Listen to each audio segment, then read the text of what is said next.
you know?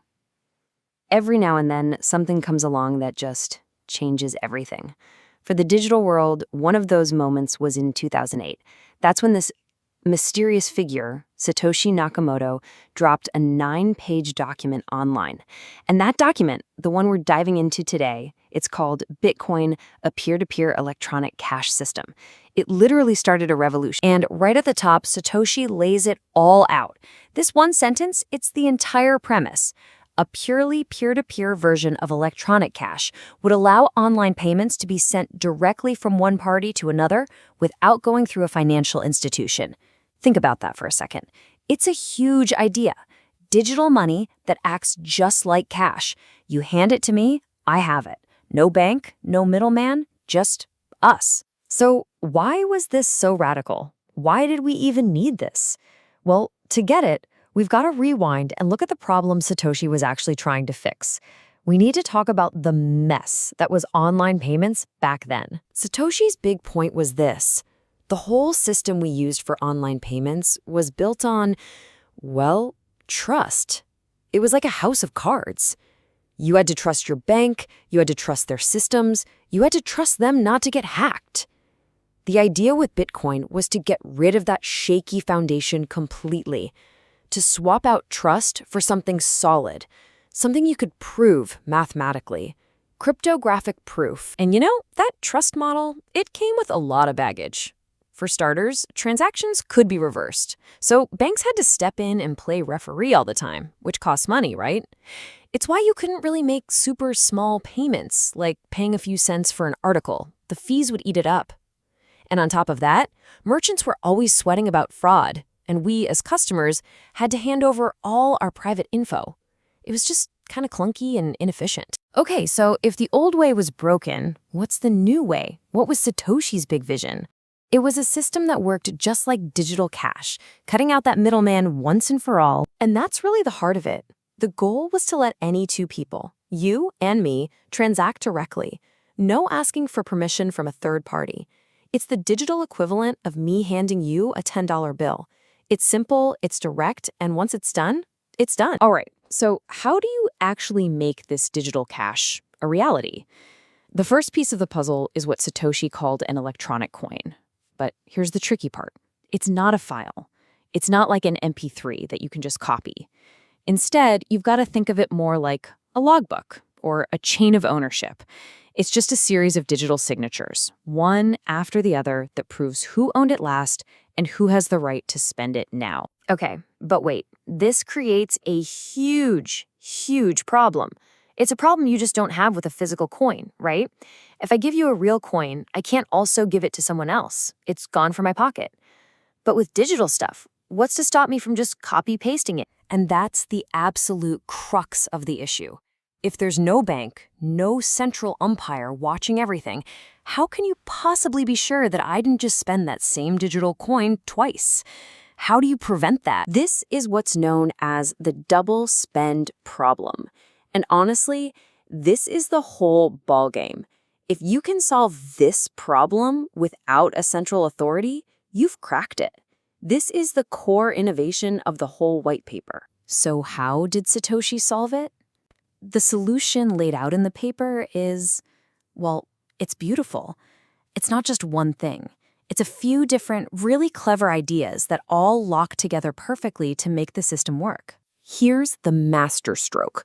What if, instead of keeping all the transactions secret inside a bank's private ledger, you did the complete opposite? What if you just broadcast every single transaction to everyone, publicly? Because if everybody can see the entire history of every coin, then everybody can agree on who spent what and when. There's no room for argument. And this giant shared public history, that's what we now call the blockchain. The best way to picture it is like a public accounting book that everyone in the world shares a copy of.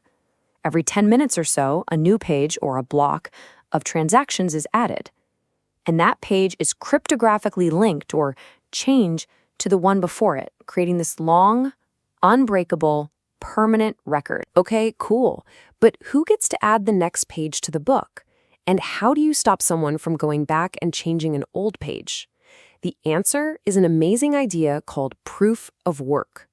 Basically, to earn the right to add the next block, computers on the network have to solve a really, really hard math puzzle. It's like a competition, and whoever solves it first gets to add their block, and in doing so, they seal it shut, making it incredibly difficult to ever change. Now, this proof of work thing, it also does something else that's just genius. It solves the problem of voting in a decentralized network. See, you can't just do one person, one vote, because someone could create a million fake identities. Satoshi's paper suggests something different. One CPU, one vote. Your say in the network, your vote, is proportional to how much real computing power you're willing to dedicate. It's a vote that can't be faked because it costs real-world energy. And what this creates is just insane levels of security. The math in the paper shows that even if an attacker managed to get control of, say, 10% of the entire network's computing power, which is a ton, their chances of successfully faking a transaction just plummet with every new block that gets added. After just 6 blocks, or about an hour, you can see from the numbers that it becomes practically impossible. The system heals itself and grows stronger over time. Okay, so this whole system sounds amazing. But it brings up a really obvious practical question, right? Why on earth would anyone spend a bunch of money on computers and electricity just to run these math puzzles all day? Well, this process of competing to solve the puzzle and add new blocks, it's called mining. And the name is perfect, because just like mining for gold, it takes real work and real resources to do it. Only instead of pickaxes and shovels, you're using computer processors and electricity. So why do they do it? For the reward, of course. Miners get paid in 2 ways. First, whoever wins the race and adds the new block gets a reward of brand new, freshly created Bitcoin. That's the block reward.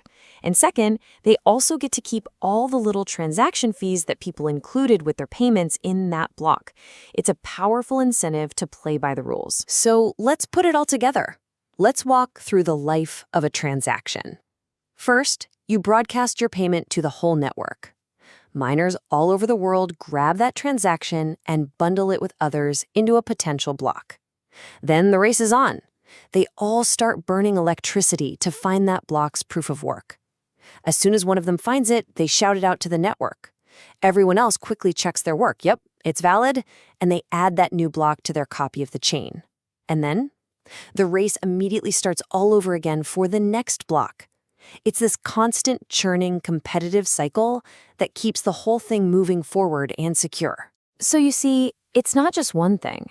It's all these pieces: the digital signatures, that public blockchain, the proof of work race, and the mining incentives. They all snap together like puzzle pieces to create something the world had never seen before. What we end up with is a system that just flips the old model on its head. We're not running on trust anymore. We're running on cold, hard computational proof.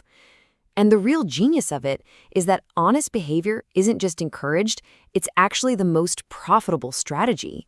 The whole network agrees on the rules, not because of some central boss, but because everyone votes with their computing power. It's consensus, built from the ground up. So yeah, this paper gave us the recipe for Bitcoin. But it did so much more than that. It left us with this huge, lingering question. What else can we build this way?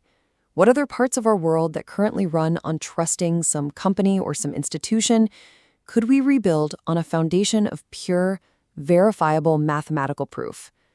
That's the question this paper unleashed, and it's one we're still trying to answer.